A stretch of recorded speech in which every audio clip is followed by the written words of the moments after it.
reserve at night, listen for the lion's roar, which can be heard from as far away as 6 miles. Lions may sleep for up to 18 hours a day, until they stop prey, guard their territory, and localize all birds.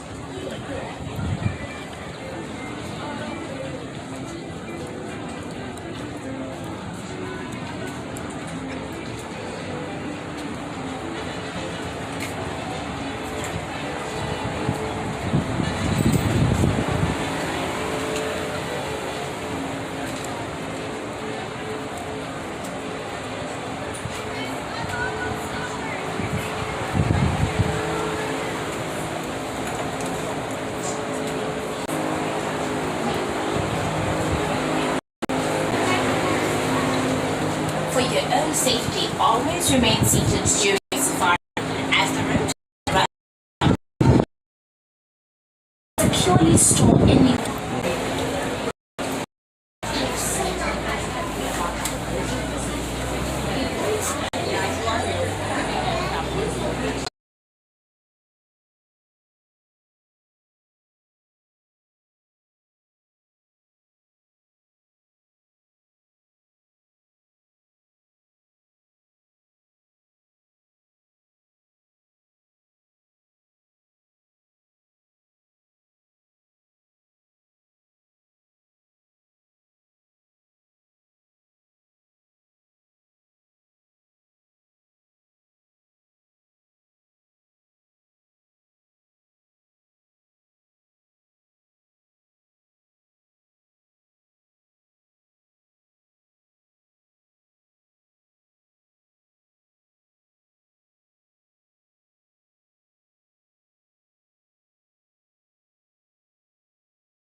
That's what I was thinking.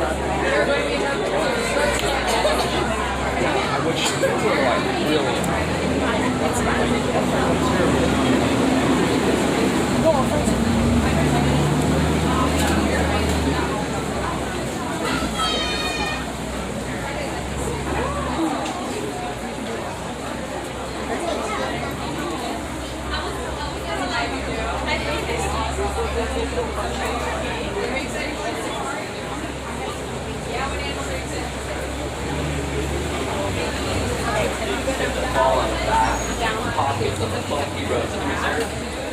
Trek back to Africa.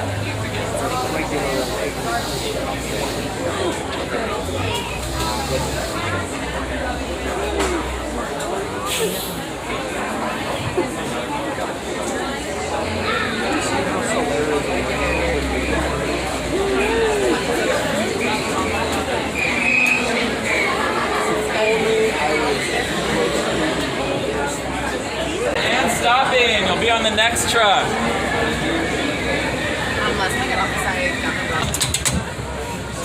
Making a conspiracy on the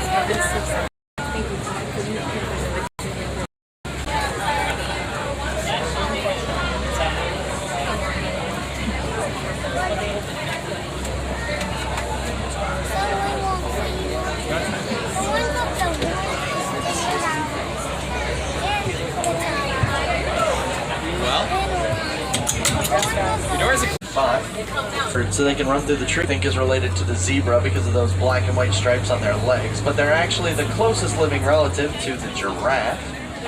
Now, because they're related to the giraffe, they are going to have a prehensile tongue. That means they can use their tongue to grab things like we would with our fingers. Us here in the Western world, we actually thought the okapi was a mythical creature. We didn't even see one out in the wild for the first time until 1901.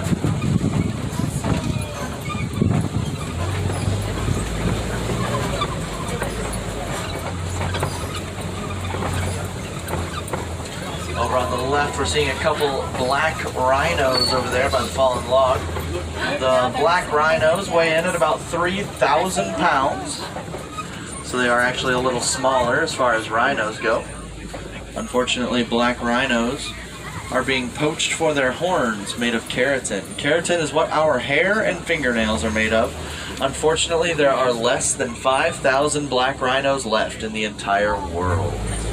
Poachers believe that their horns have medicinal properties, though I'm not sure what medicine they're making from fingernails.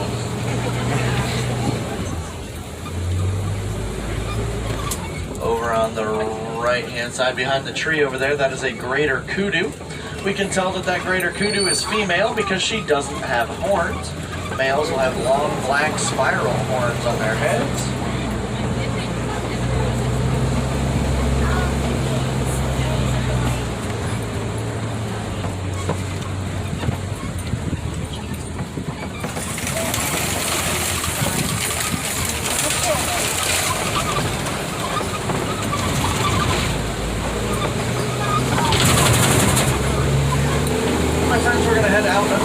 Forest and we're making our way over towards the Safi River. The Safi River is home to a lot of animals that like to go for a swim, so be on the lookout, my friends, to see what we can find. Over on the right, that is a Nile hippopotamus, just below the water surface there.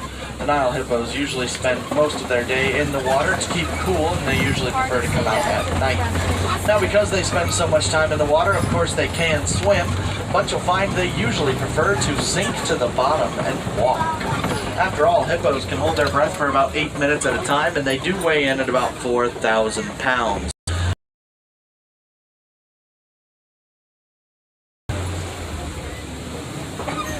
When moving around the river, sometimes the hippos will prefer to carve out their own path through the riverbed, making some of the shallower areas you're seeing around here. Those shallow areas actually entice birds to play around from time to time in the river, making a more diverse ecosystem around here in the Safi River.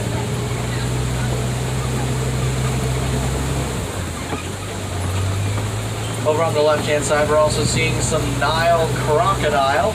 The Nile crocodiles have a bite force of about 2,000 pounds. They are going to get about as long as a giraffe is tall, that is 16 feet. But they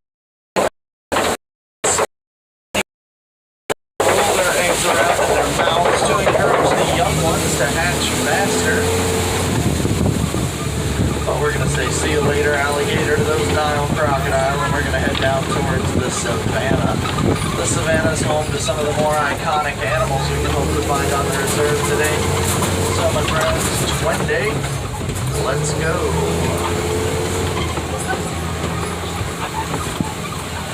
Over on the right-hand side here, marking our entrance into the Savannah, is the baobab tree.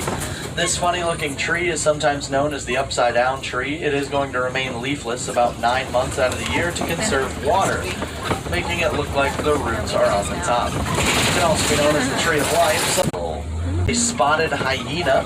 The spotted hyenas are some of the only predators that are known to eat bones. They are going to eat every bone except for the skull for that nutritious bone marrow that can be found on the inside. They make a lot of different noises, including a high-pitched cackling sound and a low, ghostly whooping sound. A group of hyenas are known as a clan, and the clan is led by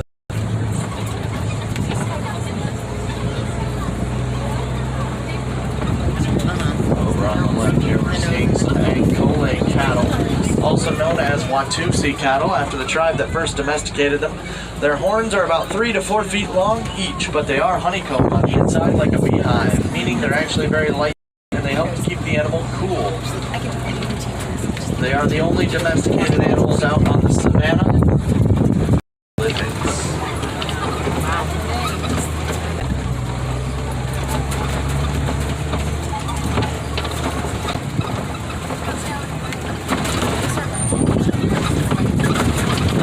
Over on the right, that is a herd of white bearded white-bearded wildebeest. The white-bearded wildebeests make up the largest herds you can find on the savannah. Their herds are so large, in fact, sometimes you can see them from space.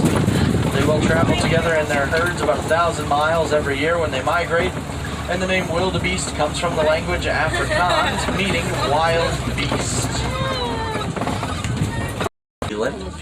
And then, of course, way back there we have some Maasai giraffe. We can tell those are Maasai giraffe because of the rough, irregular pattern they have on their coats. Giraffes are going to spend about a day eating, and they're only going, and they have the same joints in their neck that we have in our shoulders. That literally. Some of the most big-hearted animals you can find, their hearts weigh in at about 25 pounds, and they are about the size of a bat.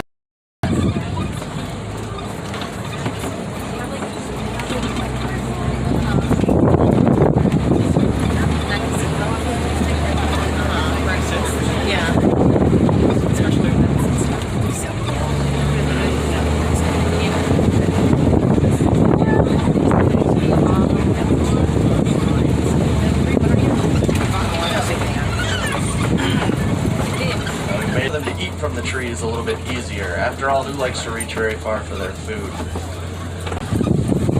Reach full adulthood until about when males reach full adulthood, they'd be led by the most dominant female, known as the matriarch. Over on the left here, we're seeing some greater flamingos. Greater flamingos are the tallest of the flamingo species at about 5 feet tall, but they are also the lightest pink. Flamingos are born gray, but over a group of flamingos are known as a flamboyant, and of course,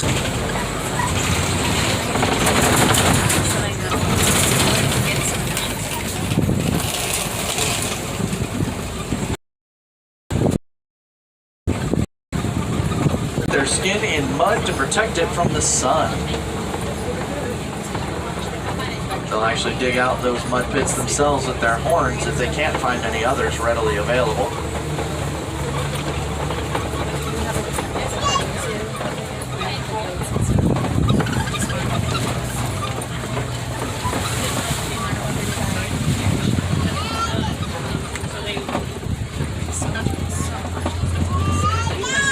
Over on the left, there's a cheetah resting up on the hill up there.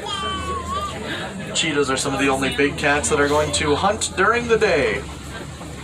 The black marks on their faces help to reflect the sun so they can see their prey a little bit easier. Cheetahs can run at an average top speed of about 60 miles per hour. They are sprinters, though. They can only do so for a few hundred yards before they're going to have to slow down. Cheetahs have claws. We're seeing a couple of white rhinos. Of course, that is a baby white rhino over there on the right. The white rhinos, now they don't have very them, so they will rely on their hearing.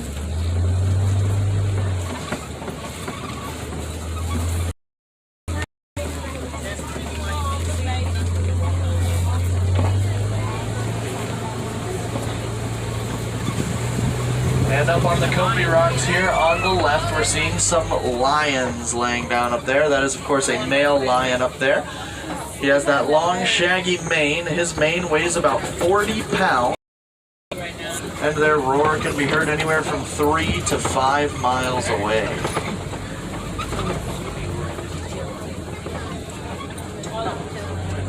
Lions usually rest and sleep about 16 to 20 hours in a day. They do usually prefer to come out at night to hunt, but it will be the females doing the hunting. Males are going to hang back and protect the pride as well as their territory.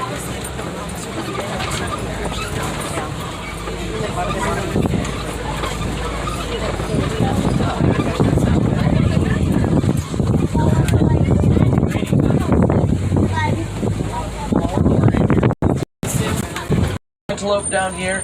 This is a bontebok. Unfortunately, the bontebok is extinct in the wild. There were only 17 bonteboks left, but today there are about 2,000, all flourishing in reserves. And the average adult human male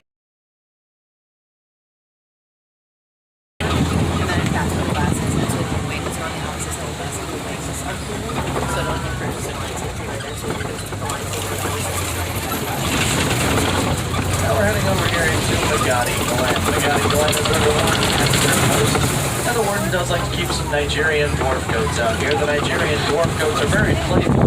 They are going to play play, not just for fun, also to mature physically as well as determine who will be the most dominant member of the group. But it looks like the goats may have gone in for the night. But that yellow box there in the middle, that is actually a commemorative beehive there to commemorate our work with the Disney Wildlife Conservation Fund. We help them to build beehives around farms in Africa because the farmers were having trouble with elephants migrating through their farms and destroying some of their crops. We actually learned here at the Harambe Wildlife Reserve that the elephants are afraid of the buzzing bees. So the beehives around the farms actually help the elephants to gently migrate around the farms instead of through them. And it's a perfect example of living with the wildlife around you instead of trying to struggle against it. It was known as the Bee Box Project. It saved a lot of crops and, of course, a lot of elephants' lives. Now you can help support the Disney Wildlife Conservation Fund by heading to any shop here today at Disney's Animal Kingdom and rounding up your purchase to the next $1. Disney will match your donation, and it does help us to continue to take care of the animals here at Harambe, as well as help other animals around the world. We do hope that one day these endangered animals will once again flourish in the wild, but until then, my friends, no amount of help is too small, and change does begin. So go out there and make a difference for these animals, my friends. If you can dream it, you can do it, and of course, they are counting on you.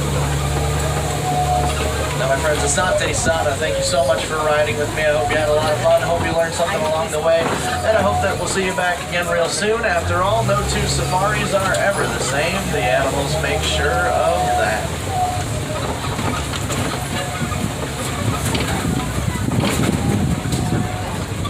Now, it looks like it is that time where we are going to have to part ways. Here in Harambe, we don't like to say goodbye. Goodbye is far too sad and far too final.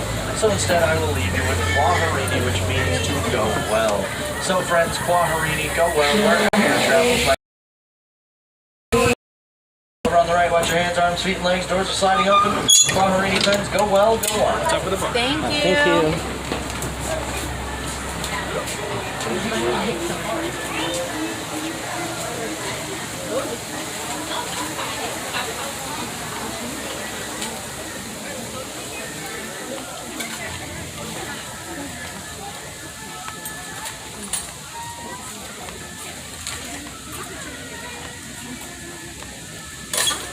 Have a good one. I love your shoes. Thank you so much. Bye. Happy birthday. They have no sign.